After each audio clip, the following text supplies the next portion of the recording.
¿Qué tal, señoras, señores? Eh, Hoy me gustaría leerles algunos pasajes de este fabuloso texto. Creo que no se alcanza a ver. Ahí se ve un poco. A History of the Science. Es un texto de Stephen Mason, eh, un autor norteamericano al parecer. Y es un libro gordo, es un libro gordito, a pesar de que es chaparrito.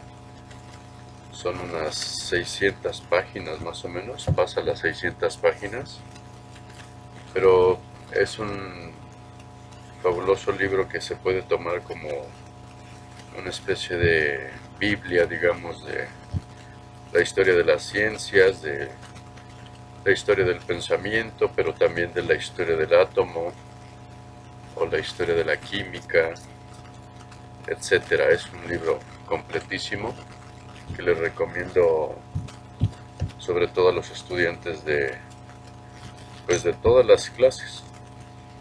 Por fortuna, mi hermano tuvo a bien de encontrar 4 tomos de el mismo Stephen Mason. Aquí tengo 2, pero él los consiguió traducidos, están en español. No se alcanza a ver ahí el cuadro, es un cuadro renacentista. Entonces, pues estos vienen en español y el que yo les presenté al principio este cuadro es muy famoso.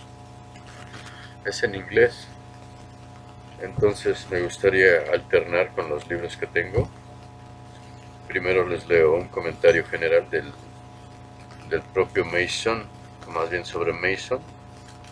En el libro en inglés dice The History of Natural Science, from the Astronomy of Ancient Babylon to the Astrophysics of Today's Space Research Centers.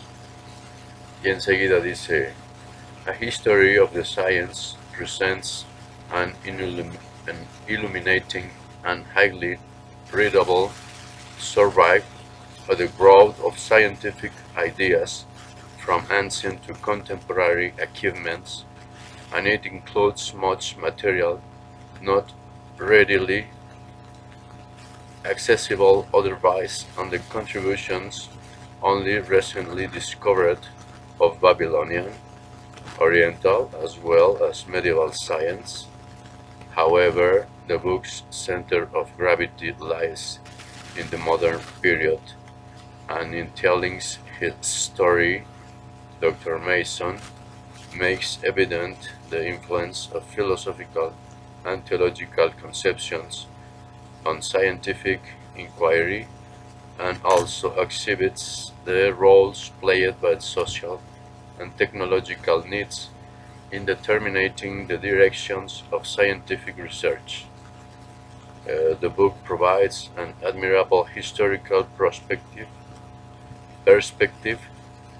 for appreciating the important intellectual and practical problems facing us that have been generated by the scientific enterprise.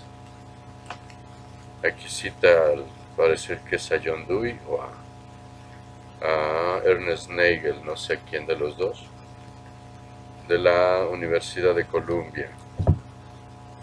Y bueno, les comentaba que tengo solamente 4 libros, hacen falta los otros 2, pero me gustaría leerles al menos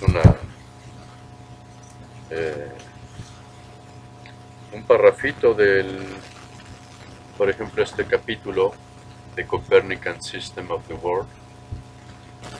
La última parte dice, y después se lo leo en español, dice, with Kepler, the spatial configuration of the solar system was finally cleared up, and the way was made open for the interpretation of the pattern of the heavens in terms of a dynamic equilibrium of mechanical forces.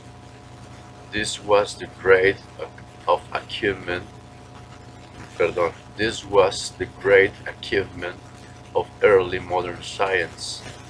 The Greeks had been mainly concerned with the static pattern of the universe, dealing with motions only so long as they recurred uniformly and traced out geometrical figures. Because of their preconceptions, the patterns of the Greek systems of the world remained complex. By dropping one preconception, namely the qualitative distinction between the heavens and the earth, Copernicus obtained a much simpler system, and by dropping most of the other Greek preconceptions, Kepler obtained the simplest system of all. In so doing, they opened the way for the interpretation of celestial motions in terms of terrestrial mechanics, a development that would have been inconceivable to the dominant Greek schools of thought had they possessed a science of dynamics, which they did not. Bien, y luego les leo la traducción de este parrafito que viene en el otro que les mostraba en español. Dice: con Kepler se despeja finalmente la configuración espacial del sistema solar, quedando expedido el camino para la interpretación del patrón celeste en términos del equilibrio dinámico de fuerzas mecánicas. Se trata de una gran conquista de la ciencia moderna en ciernes. Los griegos se habían ocupado fundamentalmente del patrón estático del universo, enfrentándose a los movimientos tan solo en la medida en que recurrían uniformemente, trazando figuras geométricas. Debido a sus prejuicios, los patrones de los sistemas griegos del mundo siempre resultaron complicados.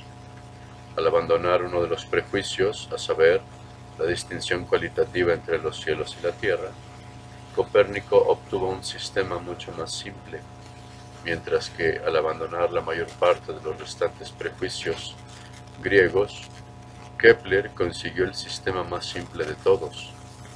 De este modo abrieron el camino para la interpretación de los movimientos celestes en términos de mecánica terrestre, desarrollo que hubiera resultado inconcebible a las escuelas de pensamiento griegas dominantes si hubiesen dispuesto de una ciencia de la dinámica, lo que no es el caso.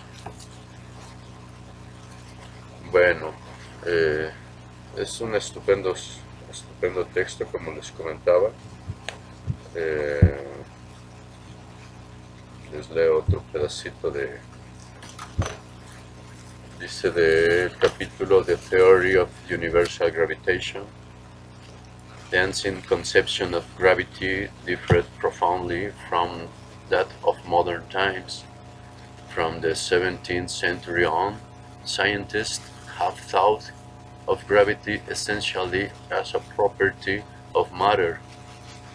One body attracts another with a force that depends upon the amounts of matter which those bodies contain, and upon the distance which separates them, the force being reciprocal. In antiquity and the Middle Ages, gravity was considered to be more the property of a position rather than of an aggregate of matter. Y les leo la traducción de ese trocito de discurso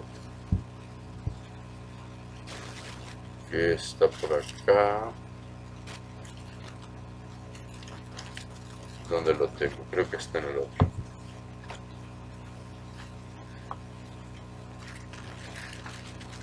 No lo tengo por aquí a la mano. Sí, dice: la antigua concepción de la gravedad difería profundamente de la de los tiempos modernos. A partir del siglo XVII, los científicos han concebido la gravedad fundamentalmente como una propiedad de la materia. Un cuerpo atrae a otro con una fuerza que depende de las cantidades de materia que dichos cuerpos contienen y depende también de la distancia que los separa, siendo la fuerza recíproca. Lean a Mason, Stephen Mason, en inglés o en español. Saludos.